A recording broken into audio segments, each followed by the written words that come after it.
It's not as hard as it looks. Let me show you. Hey everybody, I'm Pierre Piscitelli, and that of course was the intro to I Will Survive. This scares a lot of people because you see the hands crossing over, it looks technical and impressive, but it really isn't, and I'm going to show you why. But first, let me give you something to look forward to, which is the main body of this tune. The verses, pre-choruses, choruses, bridges, everything are just the same 8-measure chord progression happening over and over and over. So here's what that looks like.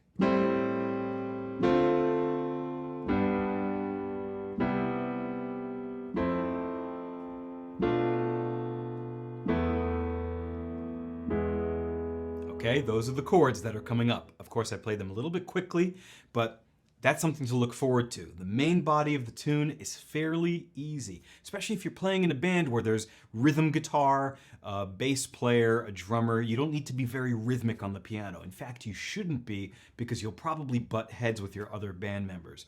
But in case you do want to do something rhythmic and interesting, I'll show you some options. Let's get this intro out of the way though. I'll tell you why it's easier than you think. What we need to do first is play an E octave as low as you can on the piano with your left hand. And play it loudly too. I'm holding the pedal, as you can see, and then my right hand is going to play B, D, and E. Like that. Let's put that together.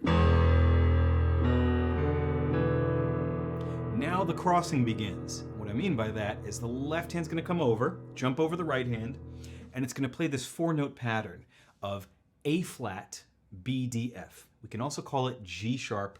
My software shows A flat. There's nothing I can do about it because I need this software for the lesson.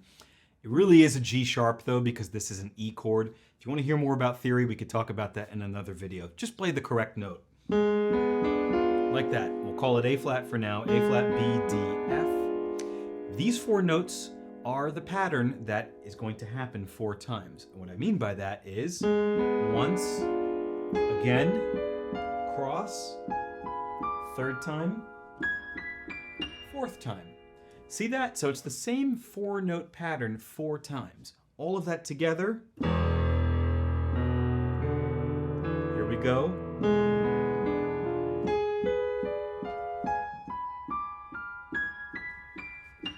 Like that. Let me do it without talking.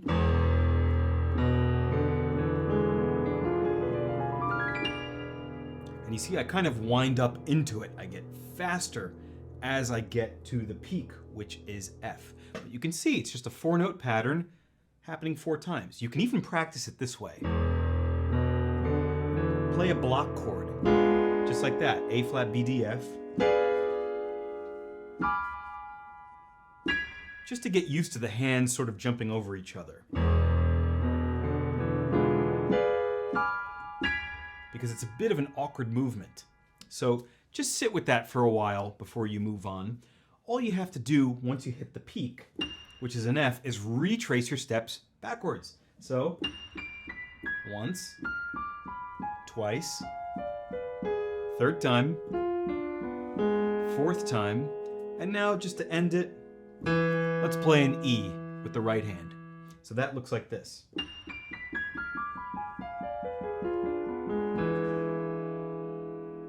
Nothing new there except for that little E that we added. All together very slowly, then up to tempo.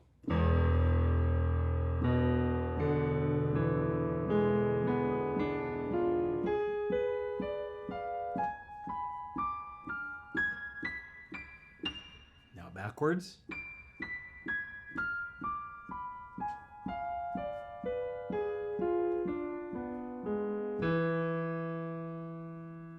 Go. If you listen to the original track, you'll hear that the way down is cut a little bit short, which you can do, but for the sake of trying to make sense out of this and teach it in a methodical way with a pattern, I think you should come down all the way and play that pattern 4 times. That's what I do. Okay, now moving on to the main chord progression, which will serve us for the rest of the entire tune. Here's what we're going to do. I'll teach you with both hands because they're just whole note block chords. The first one's called A minor 7, A in your left hand, G, C, E right hand. Why? Well, because this inversion just sounds better than playing a root position A minor 7. Right? That is Legally the easiest and most logical way to play an A minor 7, but it doesn't sound great. If we redistribute the notes like this is a more common rootless way of playing this chord, and this is standard vocabulary for jazz pianists, pop pianists, and all the above. So I'd encourage you to do this. A in the left hand, G, C, E right hand. Now the next one, D minor 7, similar idea. D in the left hand, A, C, F right hand. Like that. Let's play a plain G major chord for the next one, root position. Easy. G in the left hand, G, B, D right hand. If you want to be fancy, move your thumb in the right hand down to F, and you get G7. Hear the difference? G major, G7. Up to you. Next, C major 7. I do this, C in the left hand, G, B, E right hand. Next, F major 7. This is in root position, F, A, C, E. But by putting the root down here, it's a little bit nicer, right? That way we're not moving around too drastically. This chord coming up is called B half diminished, or you can call it B minor 7 with a flat 5. And the reason is because B minor looks like that. If you take the 5th and flatten it, you get that, diminished. And there's your 7, like that. I just redistributed the notes to make it sound a bit better. This is also a very standard chord voicing that you should know. And then finally, E sus 4. Sus is suspended, not suspicious. A, B, E in the right hand, E left hand. And then I'm just going to let the thumb in the right hand go from A to G sharp down a half step. And we get an inversion of E major. No talking.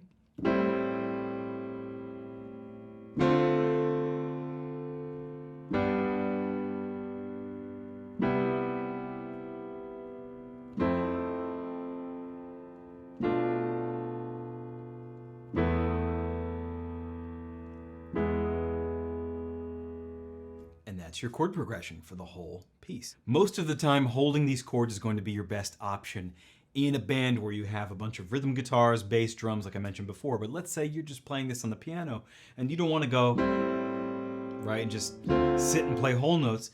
A rhythm I like to do looks like this. So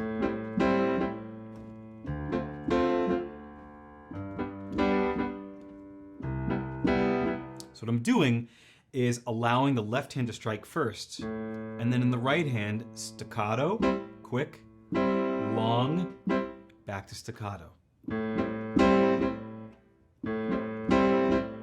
1, 2, 3, 4.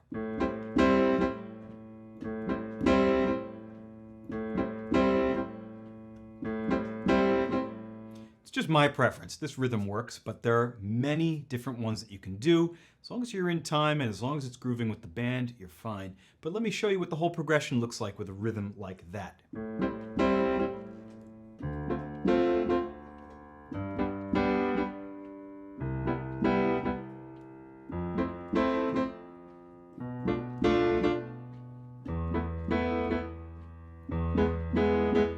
Something like that.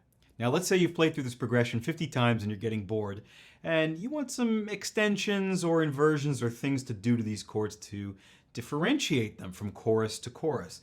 Here's something you can do. Instead of this, which is what we did,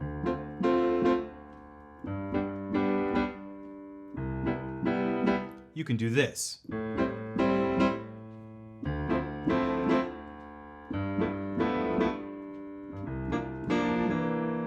And the rest I keep the same. These don't change. So if you're so inclined, those first 4 chords in the progression, A minor 7 I didn't change. The second bar, this one I did change. This one went from A, C, F in the right hand to a bigger chord, F, A, C, E right hand. Between the two hands, this gives us D minor 9, just a more interesting flavor. Now look at this, if I just move the 3rd finger, or whatever finger you have on the C, down a half step to B, you get a G13 chord. Left hand, of course, goes to G. So this gives us a nicer flavor than the plain G major triad that we had originally. Right? Totally different. And on the fourth bar, which is the last one I like to modify, I might do this. Instead of C major 7, I do this. I do still C in the left hand, but F, B flat, D in the right hand. Suspended chord, or B flat over C. And then the last time, or somewhere near the end of the measure, I just let that thumb go down to E, just to release the tension and give us a C7 with a 9. Just a little more flavor. So if we modify these first 4 bars of the progression, you go from having this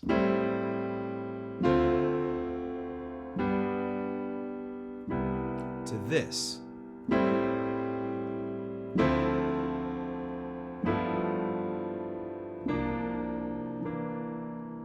It's nicer, in my opinion. There's one more thing I have to show you. As a keyboard player, you might be required to play the string line if you don't have a full orchestra behind you. So that would sound something like this.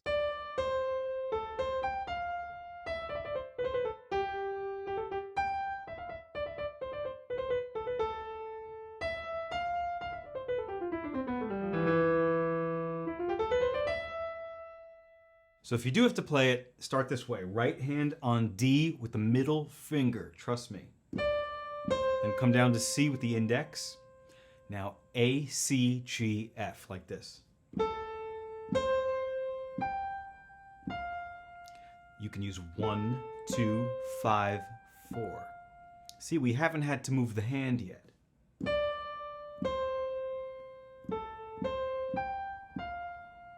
Now let's play an E with the middle finger, and here come the triplets. So let me teach you how to do this. I like to use the strong fingers, 1, 2, and 3. We start on D, D, E, D, C, all consecutive white keys. Pick up the hand, B, C, B, A. Again. Next. Now we resolve on G, like that. So all of that, starting on D,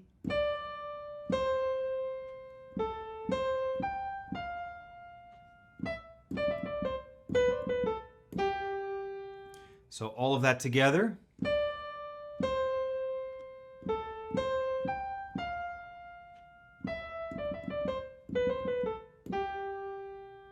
next part, G, A, G. Quickly, and then go up an octave to the higher G with your pinky. And now we're going to do something interesting, all white keys with this pattern.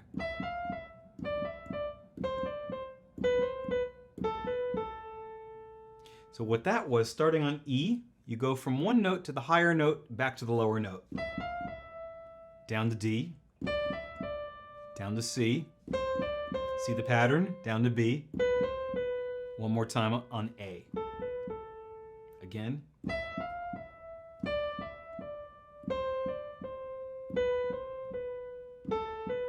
So we work our way down the white keys, down the C major scale. All of that together so far, that's half of this whole part.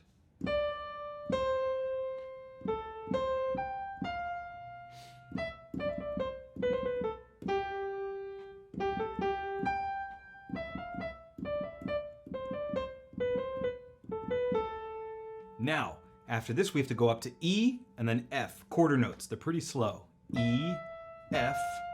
Now things are not slow. We're going to have 16 16th notes, a full bar of 16 notes, right? They're all very quick. And you're going to work your way down all the white keys. And it starts on F, so watch this.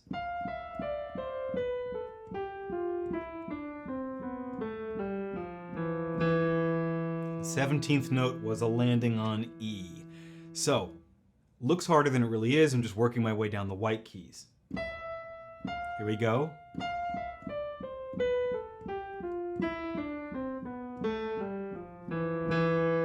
The most important thing here is which finger pattern you choose to use. There are 16 16th notes happening here. 4 times 4 is 16. Let's use 4 fingers. So I think you should just do 4, 3, 2, 1. cross over with 4.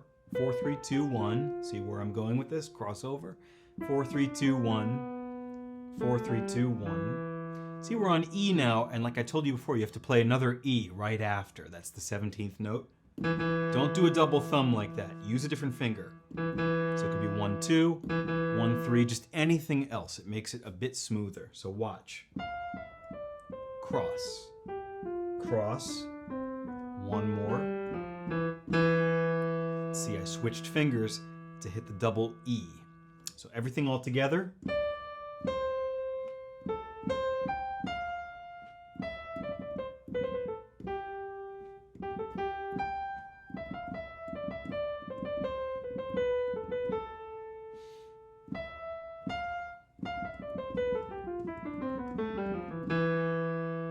And that's how you do it. There's only one more thing that we use to get out of this. We're going to go up an octave and play sort of a C major scale from E to a higher E. This is called Phrygian scale. You don't need to know that, but you can impress your friends with some music theory. What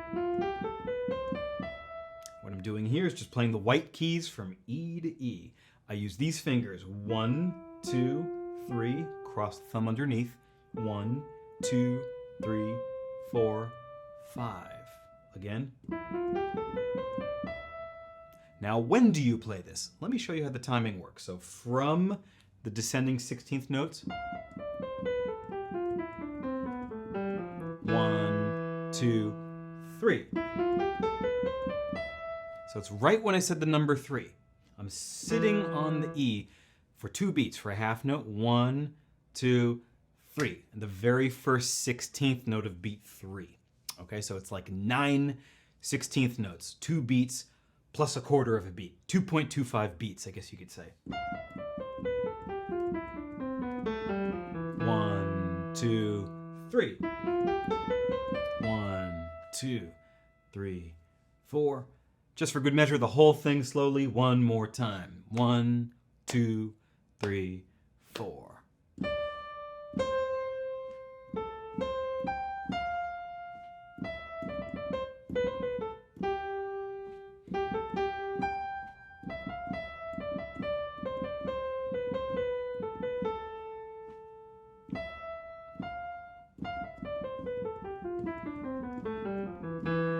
Two, 3. 2, 3, 4. So if you need to play that, there it is. What could your left hand do? Well, if you're a keyboard player and you're switching to a string sound, it really doesn't need to do anything. If you're playing this solo on the piano, maybe you can play the roots to the chords that you've been playing so far. A, D, G, C, F, B, E, right? Same left hand notes you've been playing for 20 minutes already. So maybe like this.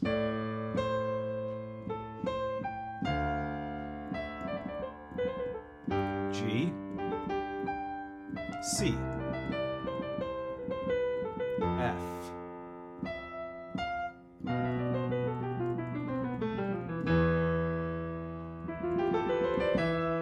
So that's something you could do to anchor the phrase a little bit more.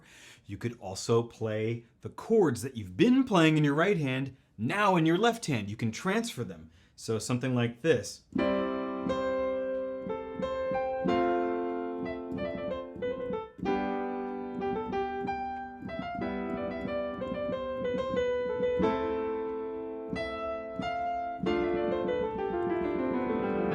of course, the hands crash there, but that is an option. Another thing you can do if you really want to challenge is you can learn everything that we did with both hands in the left hand. What I mean by that is you can introduce a stride pattern.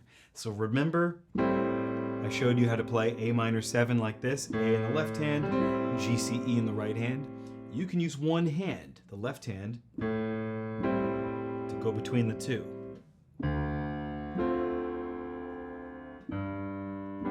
So everything we did with 2 hands is now in the left hand by jumping. This is difficult to do, but it's the only way to really get a full sound of the string line, the chords, and the bass. It might be something like this.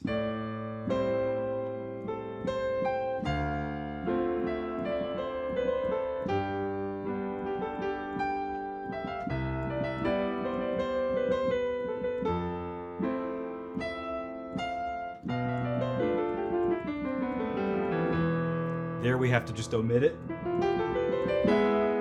Maybe it comes back there. See, that's an option to fill it out. If you can practice that stride in your left hand, which takes a lot of aim, it takes a lot of confidence, and it takes a lot of practice while not looking at the hand. You have to practice like this, right? Just looking at your hand, looking away.